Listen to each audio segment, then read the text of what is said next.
देश में चर्चित बाबाओं में से एक ये वाले बाबा हैं धीरेन्द्र कृष्ण शास्त्री। ये लोगों के दुख का कारण और निवारण लिख डालते हैं। इन्होंने खुद ही दावा किया है कि ये भविष्य भी देख सकते हैं। आगे आने वाले समय में इनकी इन शक्तियों का इस्तेमाल देश की सुरक्षा के लिए किया जाना चाहिए, ऐसा इन्होंने स्वघोषित अपने ही मंच से कर दिया था।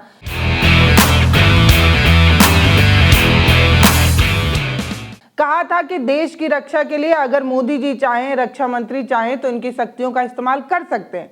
आज बड़ा सवाल यह है कि इन्हीं के मंदिर के एक पंडाल के गिरने की वजह से 1 लोगों की मौत हो गई और करीब 8 से 10 लोग घायल बताए जा रहे हैं, जिसका इलाज अस्पताल में चल रहा है। अलग अलग खबरों के अनुसार कहीं 8, कहीं 10, कहीं 3, कहीं 4 अलग अलग खबर बताई गई। मुख्य खबर यही है कि टिन सेट गिरा और गिरने से 1 लोगों की मौत हो गई और कई लोग जो है वो घायल हो गए, जिनका इलाज जो है वो सदर अस्पताल में किया जा रहा है।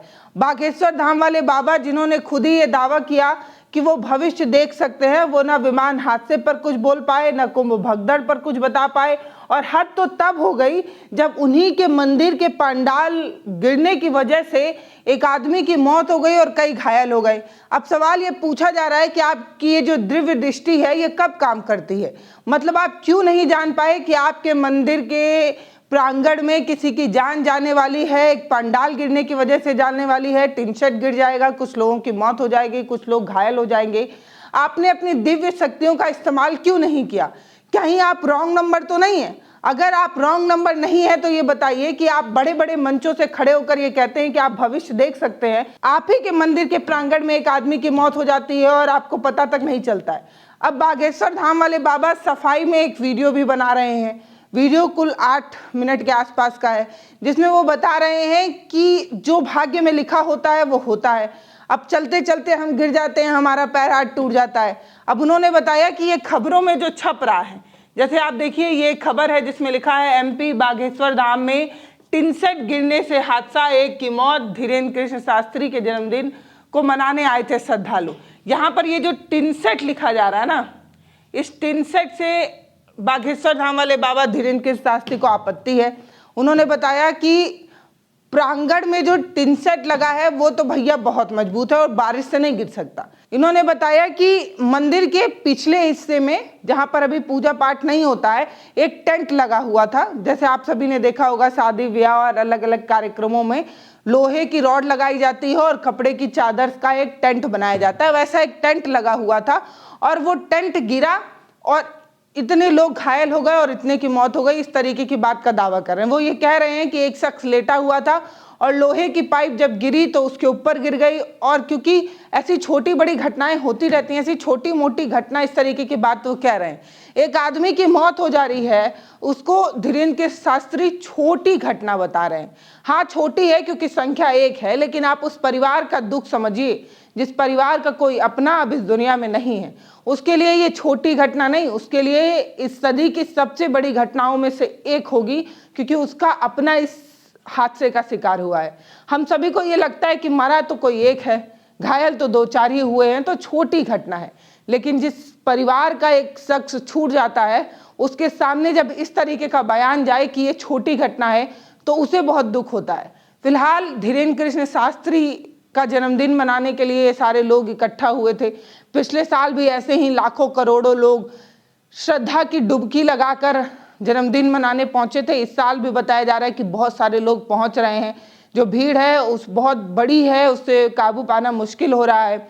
एक बड़ा सा प्रांगण बनाया गया है, ये टेम्पररी नहीं परमानेंट टाइप का है। ये मतलब एल्युमिनियम की सीट लेकर बनाया गया था। फिलहाल इस खबर पर वापस आते हैं। इस खबर के मुताबिक बागेश्वर धाम में आरती के वक्त टिन शेड गिरने से मची भगदड़ के बाद यह हादसा हुआ। सुबह में हो रही थी बारिश, जिसकी वजह से जो भगदड़ हुई। ले देकर पूरा मसला ये है कि इस खबर को अगर आप ध्यान देंगे तो इसमें लिखा है आरती के वक्त अचानक टिन शेड जो है वो गिर गया।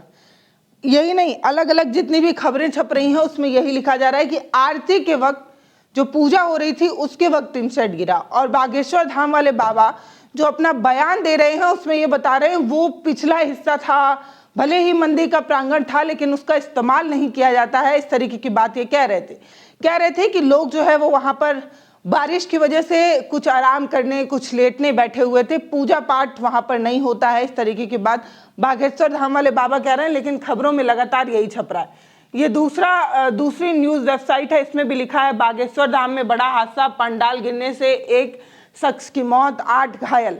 छतरपुर बागेश्वर धाम में गुरुवार सुबह 3 जुलाई 2025 को एक बड़ा हादसा हो गया, जब पंडाल का एक हिस्सा ढह गया। इस घटना में एक श्रद्धालु की मौत हो गई, 8 लोग घायल हो गए। ये वही श्रद्धालु है जिनकी तस्वीर आपको नजर आ रही है। अयोध्या से आगे बढ़कर मध्य प्रदेश छतरपुर गए थे बागेश्वर धाम वाले बाबा का जन्मदिन मनाने। ये शख्स जो अभी दुनिया में नहीं है, ये इनकी मौत टेंट गिरने की वजह से हो गई। बागेश्वर धाम में टेंट गिरा, श्रद्धालु की मौत, भगदड़ में 8 लोग घायल। अयोध्या में धीरेन्द्र कृष्ण शास्त्री का जन्मदिन मनाने आए थे। ऐसे ही तमाम खबरें हैं, अलग अलग खबरें हैं। ये भी एक खबर है, धीरेन्द्र कृष्ण शास्त्री के जन्मदिन की तैयारी के दौरान बागेश्वर धाम में हुआ बड़ा हादसा, एक श्रद्धालु की मौत, कई घायल। मतलब सब यही बता रहे हैं कि कार्यक्रम की तैयारी चल रही थी, बहुत भव्य और दिव्य तैयारी थी, जिसमें वो टेंट गिरा और एक श्रद्धालु की मौत हो गई। और इसमें तो बताया जा रहा है 5 घायल हैं, कई जगह 5, कई जगह 8, कई जगह 10 बताया जा रहा है। धीरेन्द्र कृष्ण शास्त्री उसी मंदिर में मौजूद थे, उस समय वो वहाँ मौजूद थे। उसके बाद भी इस तरीके का हादसा हो गया, जबकि धीरेन्द्र कृष्ण शास्त्री इस बात का दावा करते हैं कि वो भविष्य देख सकते हैं। उनकी इन शक्तियों का इस्तेमाल देश की सुरक्षा के लिए होना चाहिए। जो अपने मंदिर में पहुंचे श्रद्धालुओं की सुरक्षा नहीं कर पा रहे हैं, वो देश की सुरक्षा अपनी शक्तियों से कैसे कर लेंगे। फिलहाल धीरेन्द्र कृष्ण शास्त्री ने क्या कहा था वो सुनना जरूरी है। सुना आपने, धीरेन्द्र कृष्ण शास्त्री कह रहे हैं कि उनकी शक्तियों का इस्तेमाल देश की सुरक्षा के लिए होना चाहिए, जो प्रांगण में अपने श्रद्धालुओं को नहीं बचा पा रहे हैं। आपको वो वाला बयान याद है कि नहीं, जब महाकुंभ में कुछ लोगों की मौत हो गई, सरकार आंकड़े छुपाती रही, उस समय बागेश्वर धाम वाले बाबा, जिन्होंने पहले ये कहा था कि जो हिंदू होगा वो नहाने जरूर आएगा, जो सच्चा हिंदू होगा वो महाकुंभ की डुबकी जरूर लगाएगा, और कुंभ में अधिक लोगों की संख्या पहुंचने की वजह से भीड़ को काबू नहीं पाया जा सका, भीड़ ज्यादा बढ़ गई और वहां पर भगदड़ हो गई। भगदड़ के बाद बागेश्वर धाम वाले बाबा ये कहते हैं कि जो भी मरा है उसे मोक्ष मिला है। इस तरीके की बात बागेश्वर धाम वाले बाबा कहा करते हैं। उनका बयान हर बार जो है वो सुर्खियों में रहता है और उनके बयान की वजह से वो कई बार ट्रोल भी हो जाते हैं। अब ये बताइए कि छतरपुर में वो टेंट गिरने की वजह से जिन लोगों की मौत हुई, उन्हें स्वर्ग मिला या नर्क, ये आप कब बताएंगे? आप कब बताएंगे कि मरने वाले जो एक शख्स अयोध्या के हैं, इन्हें स्वर्ग मिल गया या नहीं? स्वर्ग का टिकट बागेश्वर धाम वाले बाबा स्पेशल बुक करा कर रखे हैं और जिसे चाहें उसे जो है वो टिकट देते हैं और उसकी स्पेशल एंट्री जो है वो स्वर्ग में हो जाती है। ये जो हादसा है वो गुरुवार सुबह करीब 7 बजे आरती के बाद हुआ। अब आप सभी को पता है कि मानसून चल रहा है, बारिश का समय है, हर जगह बारिश हो रही है, चाहे उत्तर प्रदेश हो, बिहार हो, मध्य प्रदेश हो, तो बारिश बहुत तेज हो रही थी। बारिश से बचने के लिए कुछ लोगों को छत चाहिए था, वो लोग टिन सेट के नीचे चले गए। अब बागेश्वर धाम वाले बाबा के अनुसार जो टेंट था उसके नीचे चले गए। वो टिन सेट नहीं था, वो नॉर्मल वाला टेंट था जो शादी ब्याह में लगता है, उसके नीचे चले गए। क्योंकि बारिश बहुत तेज थी तो कुछ देर तक वहां पर वो रुके रहे। इतनी देर में बारिश और आंधी की वजह से वो जो लोहा था, जो हमेशा टेंट के ऐसे चारों तरफ लगता है, कई जगहों पर ऊपर भी लगता है, तो बारिश भी थी और हवा भी था, जिसकी वजह से वो जो टेंट था वो हिला डुला और गिर गया।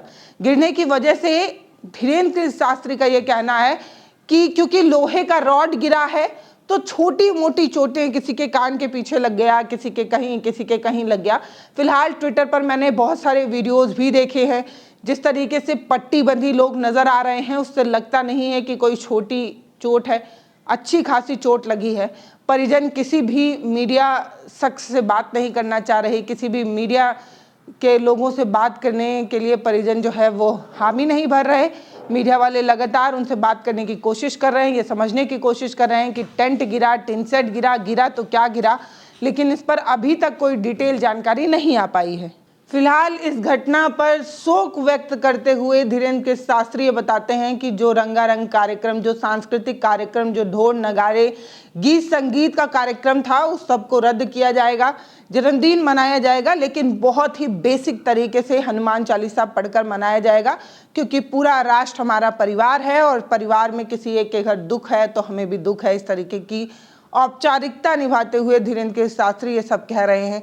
वो ये भी कहते नजर आए कि जो स्थायी उन्होंने व्यवस्थाएं कराई थी वो तो एक बारिश में नहीं हिल सकता, वो पिछले वाला हिस्सा था। इस तरीके की बात उनके तरफ से कही गई है। फिलहाल मुझे पूरा यकीन है कि न्यूज़ चैनलों के माध्यम से सच भी सामने आएगा, ये भी समझ में आएगा कि क्या सच में वो सिर्फ मंदिर परिसर का एक हिस्सा था जो किसी भी धार्मिक आयोजन के लिए इस्तेमाल नहीं होता है, ऐसे ही टेम्पररी व्यवस्था कराई गई थी, या वो कोई ऐसा जगह था जहां पर पूजा पाठ के लिए भी इस्तेमाल होता है। क्योंकि धीरेन्द्र के शास्त्री कुछ और कह रहे हैं, खबरों में कुछ और छप रहा है। फिलहाल ये जो शख्स मरे हैं ये राकेश कुमार के ससुर श्यामलाल कौशल हैं। इनकी उम्र 50 बताई जाती है। ये अयोध्या से कुछ दूर जो इनका घर है वो बस्ती जिले में पड़ता है, तो वहाँ से ये मध्य प्रदेश धीरेन्द्र के शास्त्री के जन्मदिन के अवसर में उस कार्यक्रम को देखने, एंजॉय करने, या ये कह दीजिए कि अपनी धार्मिक इच्छाओं की पूर्ति के लिए वहाँ पहुँचे थे। फिलहाल इस वीडियो पर आपकी क्या राय है वो आप हमें कमेंट सेक्शन में लिखकर ज़रूर बताइएगा। ये भी बताइएगा कि जिस तरीके से धीरेन्द्र के शास्त्री बोला करते हैं, जिस तरीके से लोगों का पर्चा बनाया करते हैं, उनके बताने से पहले ही उन्हें सबका दुख पता होता है, उसका निवारण पता होता है। वो इतने बड़े बड़े कांड होने के बाद भी क्यों नहीं बता पा रहे हैं? हालांकि विमान हादसा हुआ था तो वो विदेश में रहे होंगे और नेटवर्क नहीं मिला होगा, इसलिए उन्हें नहीं पता चल पाया होगा। लेकिन ये टेंट कांड तो तब हुआ जब वो मंदिर में मौजूद थे।